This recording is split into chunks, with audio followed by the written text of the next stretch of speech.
Bonjour et bienvenue à toutes et tous, bienvenue aux nouveaux abonnés et ceux qui sont de passage. Merci pour vos likes et puis vos messages. Alors,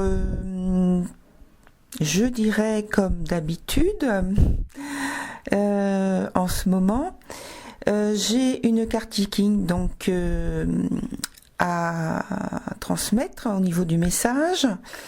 Alors j'explique un peu pourquoi cette carte Viking aux personnes qui viennent d'arriver en tant que nouvelles abonnées. Donc la carte Viking qui est issue d'un jeu divinatoire. Et donc quand je la mets au début de la vidéo, c'est parce que donc mes guides me demandent de transmettre un message supplémentaire par le biais de ce jeu. Et donc après, c'est destiné eh bien, soit vous faites une méditation avec, soit vous y pensez, vous réfléchissez. Chacun fait comme il le veut. Et voilà, donc moi je transmets simplement le message. Et donc cette carte aujourd'hui, c'est la numéro 64 et elle s'appelle La voie de l'accomplissement. Continuez à vous améliorer et à faire le bien autour de vous. Les énergies masculines et féminines s'engendrent. La vie et la mort se suivent. Le nouveau prend la place de l'ancien. Le haut et le bas se complètent, tout comme la réussite et l'échec. C'est là le cycle de la nature et du Viking. Suivez l'exemple du ciel et de la terre pour continuer à progresser. Ce que vous avez accompli jusqu'ici n'est que la fin d'un paragraphe, mais aussi le début d'un nouveau chapitre. Vous n'avez pas encore atteint l'apogée de votre réussite et vous êtes à présent confronté à un nouveau défi. Tout comme le ciel et la terre continuent à se mouvoir, pour nourrir les myriades de créatures, vous devez continuer à accomplir votre tâche. C'est le seul moyen d'atteindre le sommet. Donc voilà pour cette carte. Juste avant de lire donc l'article que j'écris, je vais juste transmettre encore une petite info. Donc si vous souhaitez une guidance expérientielle, donc là je vais mettre sous la vidéo en quoi ça consiste, hein. Donc une guidance expérientielle, astro-expérientielle pardon, ou une voyance personnalisée. Merci de faire votre commande à jenny, voyance@hotmail.fr. Vous pouvez aussi visiter mes sites pour avoir plus d'infos. Alors www.jennyvoyance.jimdo.com ou bien www.jenny-hermès.jimdo.com. De toute façon, je mets toutes les coordonnées en dessous de la vidéo. Donc l'article s'appelle « Rebâtir sa zone de confort ».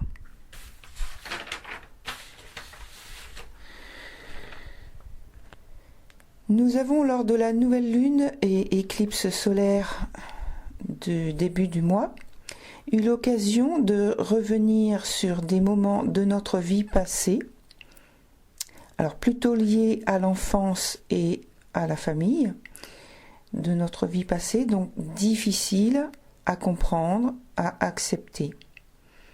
Des choses que nous regrettons d'avoir fait, dit, ou des choses que nous avons subies et auxquelles, peut-être, parce que nous étions trop jeunes, nous ne comprenions pas la signification. Cette nouvelle lune, justement, nous aura permis, pour la plupart, de faire un nettoyage et de comprendre enfin ce que nous avons vécu et pourquoi.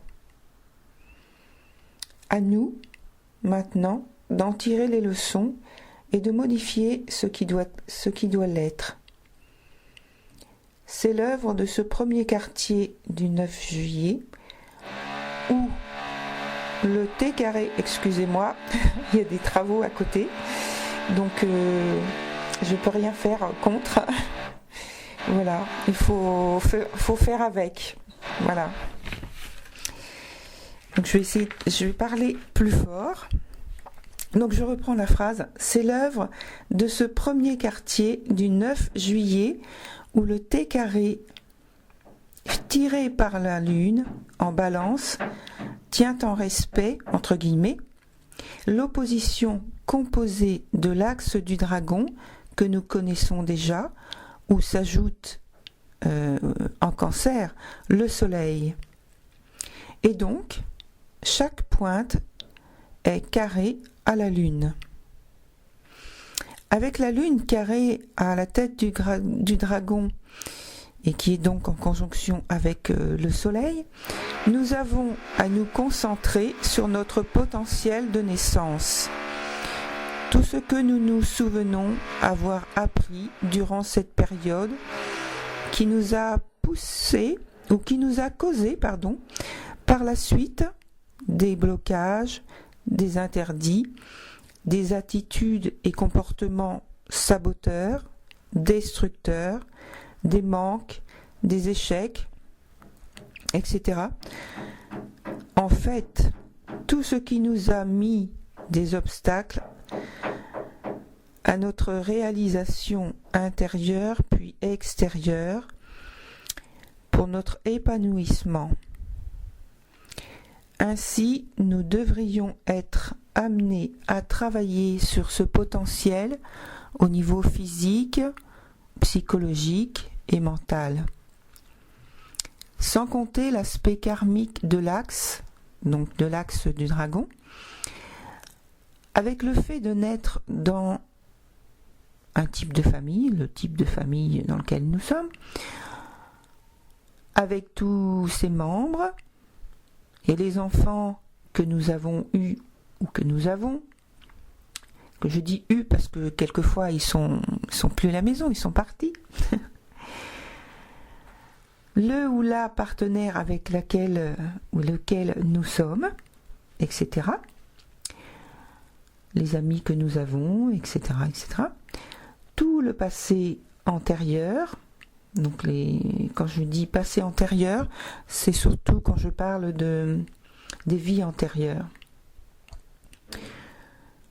Donc voilà, avec souvent des problèmes cycliques qui reviennent sans cesse, notamment par rapport à ces vies antérieures. Donc il y a le karma familial, il faut tenir compte du karma familial, donc groupe, karma familial, et le karma individuel. Ça fait donc beaucoup de choses à travailler, mais bien sûr, nous ne pourrons pas tout résoudre en un seul coup, et d'ailleurs on ne nous le demande pas, mais peut-être seulement en prendre conscience, et c'est déjà beaucoup. Ensuite, il faudra y travailler. Avec Saturne rétrograde, la queue du dragon et Pluton en Capricorne, il s'agira cette fois de se libérer de ces interdits personnels et hérités. Donc liés toujours à la famille, une communauté quelconque, un groupe d'amis, et à l'enfance, adolescence, avec ses règles, ses codes, ses croyances, ses codes moraux, qui nous ont causé des blocages, toujours en rapport donc avec l'enfance, l'adolescence, voilà. Et puis, par le fait qu'on va travailler dessus, donc on va faire le pour et le contre, nous pouvons sélectionner ce que nous choisirons de garder et modifier pour nous réinventer selon notre potentiel sur de nouvelles bases. Un nouveau départ émotionnel à préparer avec soin et sans précipitation. La prochaine nouvelle lune n'est pas immédiate et nous avons à peaufiner le cycle dans lequel nous sommes pour bien commencer le prochain. N'ayons pas peur des changements et des confrontations avec le passé plus ou moins compliqué. N'ayons pas peur de soulever le voile ou les filtres que nous avons délicatement posés sur certains problèmes pour ne plus les voir. La Lune vient nous questionner et nous demander d'agir dans ce sens afin de nous reconstruire une nouvelle zone de confort émotionnel.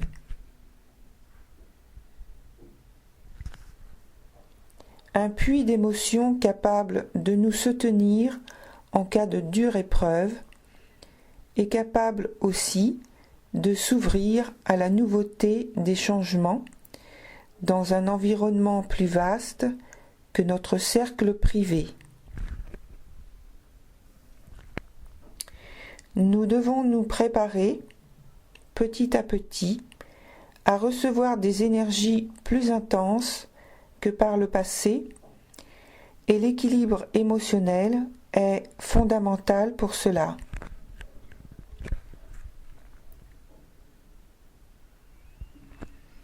C'était Jenny pour la lecture de l'article du premier quartier du 9 juillet 2019.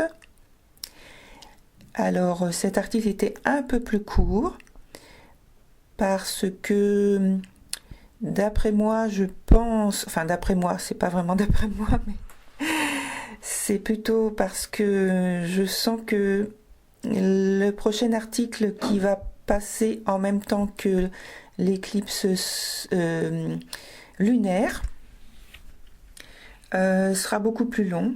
Je pense qu'on me donnera plus d'informations à transmettre. Et donc celui-ci était un peu plus court. Voilà. Donc je vous remercie pour votre écoute. Vous pouvez commenter, liker si vous avez aimé, et puis vous abonner également. Et puis aussi donc cliquez sur la petite cloche pour recevoir les notifications lorsque il y a de nouvelles vidéos. Et donc, je vous retrouve à l'occasion du 16 juillet 2019 pour la pleine lune et l'éclipse lunaire. En attendant, prenez soin de vous, corps et esprit, et que la lumière qui anime vos âmes soit toujours votre guide et votre soutien.